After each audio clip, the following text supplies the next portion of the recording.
शादी एक पवित्र बंधन है, दो परिवारों को जोड़ने का।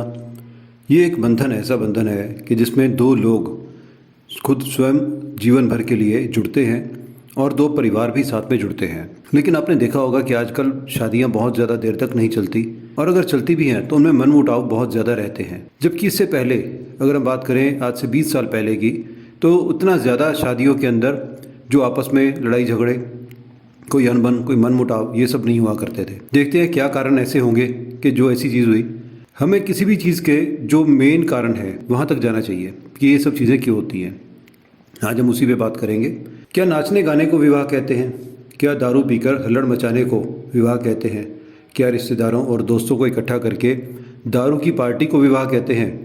डीजे बजाने को विवाह कहते हैं? नाचते हुए लोगों पर पैसा लुटाने को विवाह कहते हैं? घर में 7-8 दिन धूम मची रहे उसको विवाह कहते हैं? शराब की 20-25 पेटी लग जाए उसको विवाह कहते हैं? आप ये बताइए कि किसको विवाह कहते हैं? हमारे जो शास्त्रों में लिखा गया है, विवाह उसे कहते हैं जो वेदी के ऊपर मंडप के नीचे पंडित जी मंत्रोच्चारण के साथ देवताओं का आवाहन करके विवाह की वैदिक रस्मों को कराने को विवाह कहते हैं। लोग कहते हैं कि हम 8 महीने से 10 महीने से विवाह की तैयारी कर रहे हैं, और पंडित जी जब सुपारी मांगते हैं, पंडित जी जब कोई चावल मांगते हैं या कोई और सामान मांगते हैं, तो हम कहते हैं वो तो भूल गए। विवाह की जो सबसे ज़रूरी चीज़ें, विवाह में काम आने वाली सबसे ज़्यादा ज़रूरी सामग्री हम भूल गए। और वैसे हम 8-8 10-10 महीनों से शादी की तैयारी कर रहे हैं। हम कौन सी तैयारी कर रहे हैं? हम तैयारी कर रहे हैं दिखावे की तैयारी।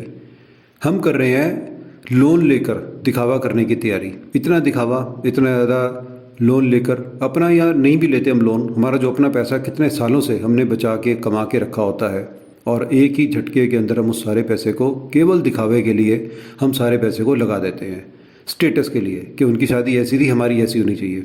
उनकी शादी में ये ऐसे कैटरिंग वाले आए थे, ऐसे जो डेकोरेशन वाले वो आए थे, हमारी में कैसा आना चाहिए। हम ये कहते हैं कि हमने लोगों की शादियों में हम गए हैं, हमने उनकी शादियों की पार्टियां खाई हैं, तो ठीक है, हमें खिलानी भी पड़ेगी क्योंकि रीति रिवाज बदल रहे हैं समय के साथ साथ। लेकिन हमें फिर भी दिखावे से बचना होगा अगर हम अपनी सुखी ज़िंदगी, सुखी जीवन चाहते हैं। इसमें कहने वाली बात है कि अगर आज हम दिखावा करना चाहते हैं, हम खूब करें, लेकिन जो असली काम है, जिसको सही मायने में विवाह कहते हैं, वो काम ऐसा ना हो जाए कि हम उस काम को करते हुए हमारे पास समय ना बचे। हम 6 घंटे नाचने में लगा देते हैं, 4 घंटे मेहमानों से मिलने में लगा देते हैं।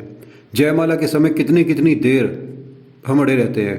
जब दूल्हा एंटर करता है मंडप में, वहाँ पे कितनी देर जो दुल्हन की बहनें हैं उसको रोक के रखती हैं, कितनी देर हम वहाँ पे लगा देते हैं। फ़ोटो खींचने के लिए कितना समय फोटोग्राफर को हम दे देते हैं, तरह तरह के पोज बना के। लेकिन जब शादी का समय शुरू होता है, पंडित जी आते हैं और उनके सामने आते ही सबके मुंह से एक चीज़ निकलती है कि पंडित जी जल्दी करो, समय नहीं है, जल्दी करो, समय नहीं है, बहुत लेट हो गए हैं। जो मेन काम, जो मुख्य काम शादी का, जो पंडित जी ने करना है, शादी जो करवानी है, विधि विधान से करवानी है, पूरे मंत्रोच्चारण से करवानी है, उसके लिए हमारे पास समय नहीं है। बाकी दिखावे के लिए हमारे पास समय ही समय है। पंडित जी भी क्या करें, उनको भी जल्दी है। आप जल्दी करोगे, वो आपसे ज़्यादा जल्दी में है। आप थोड़ा उनको रुक के कुछ करने को कहोगे, उनसे पूछोगे, समझोगे, वो आपको और अपने अच्छे मन से ज़्यादा समय लगा के भी समझाएंगे। जैसा आप पंडित जी को बनाना चाहोगे, पंडित जी वैसे बन जाएंगे। पंडित जी भी फिर जल्दी जल्दी मंत्रोच्चारण करते हैं, हवन की जो अग्नि है उसको जलाते हैं, प्रज्वलित करते हैं, और उसके बाद फटाफट से वो सारी चीज़ों को स्वाहा स्वाहा करते रहते हैं। और इस स्वाहा स्वाहा में कहीं ना कहीं हमारी खुद भी अपना स्वाहा या हमारी बर्बादी बीच में होती है। रात भर जागना, रात भर जागकर जब ये हम सारे काम करते हैं, कर्म कांड करते हैं, तो क्या सिर्फ पंडित जी के लिए ज़रूरी है? हमें जल्दी होती है कि देर हो रही है, कि हम जल्दी से अपना कुछ और हमने काम करने हैं। और उसके साथ साथ पंडित जी को भी फिर ये जल्दी होती है कि अगर इनको जल्दी है तो मैं भी जल्दी जल्दी अपना काम करूं, क्योंकि उनके पास भी समय नहीं है, उनको भी अपने और बहुत से काम हैं, और बहुत से उन्होंने आगे ऐसे जजमान उन्हें अपने ढूंढने हैं। होना ये चाहिए कि जो भी ये फेरों का काम है, किसी मंदिर में, गौशाला में, किसी आश्रम में, या किसी धार्मिक स्थान पर, किसी पवित्र जगह पर होना चाहिए। आप सोचिए, जहाँ दारू पी गई हो, जहाँ हड्डियाँ फेंकी गई हो, क्या उस मैरिज पैलेस में, उस मैरिज हाउस में, क्या उस ऐसे किसी कॉम्प्लेक्स में देवी देवता आएंगे आशीर्वाद देने के लिए? आप दिल से सोचिए, क्या देवता वहाँ आकर आपको आशीर्वाद देंगे?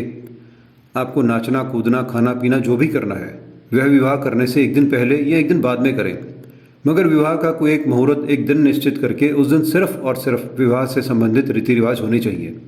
और जो और यह शुभ कार्य किसी पवित्र स्थान पर करें, जिससे आपके गुरुजन, घर के बड़े बुजुर्ग, आपके जो गांव के, आपके शहर के जो कोई देवी देवता, कोई गुरु इस तरह के होते हैं, वो आएँ और आके उसमें आशीर्वाद दें। आप खुद विचार करिए, हमारे घर में कोई मांगलिक कार्य है जिसमें सब आएँ और हम अपने ठाकुर जी को भूल जाएं, हम अपने भगवान को भूल जाएं, हम अपने कुल देवताओं को भूल जाएं या उनको नाराज़ कर लें। तो मेरा आपसे यही एक निवेदन है कि विवाह का जो काम है, जो एक धार्मिक उत्सव है, इसको हम शराब या मांस के साथ हम इसको संपन्न ना करें, इसको उसके साथ जोड़े नहीं। विवाह अलग से करें, विवाह के जो ये मंत्रोच्चारण के साथ विवाह वैदिक रीति से या जैसे भी जिस भी रीति से आपने करना है उसको आप अलग से करें, और जो उसके बाद आपने उत्सव मनाना है उसके लिए कोई और दिन, कोई और स्थान निश्चित करें। आप देखिए, शादियां चलेंगी, शादियां चलती हैं, लेकिन हम उसका जो नींव है उसी को कमज़ोर कर देते हैं। तो ज़रा सोचिए इस बात पे। नमस्ते।